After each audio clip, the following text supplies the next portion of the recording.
In the quaint town of Moonlit Valley, nestled between mountains and meadows, a peculiar event was about to unfold. Izzy, an irrepressibly curious raccoon with a penchant for shiny objects, lived on the edge of the town. His closest friend, Max, a wise and rather grumpy owl, often found himself reluctantly dragged into Izzy's endless quests for amusement. One moonlit night, as the town slumbered, Izzy's eyes twinkled with mischief. He had overheard the villagers talking about a legendary golden spoon said to grant the holder immense wit. Izzy's heart raced not from greed, but the thrill of a new adventure.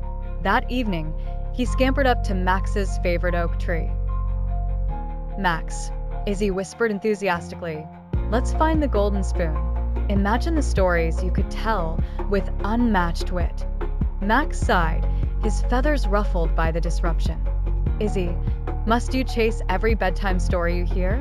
Besides, I have plenty of wit. Thank you very much." Undeterred, Izzy prattled on about the adventures they might have, the laughter they'd share. Reluctantly, and secretly curious, Max conceded. He flapped lazily down from his perch, groaning, "Fine, but if this ends up like the magic pinecone incident, I'm flying off and leaving you to it." So began their quirky journey through Moonlit Valley. They scrambled through shrubs, peeked into the windows of the sleeping villagers, and nearly toppled over the town's prized scarecrow. Eventually, their chase led them to the old clock tower, rumored to be the resting place of the absurd yet revered spoon. The door creaked open, echoing in the stillness of the night. Inside, cobwebs draped like curtains and dust danced in the moonlight.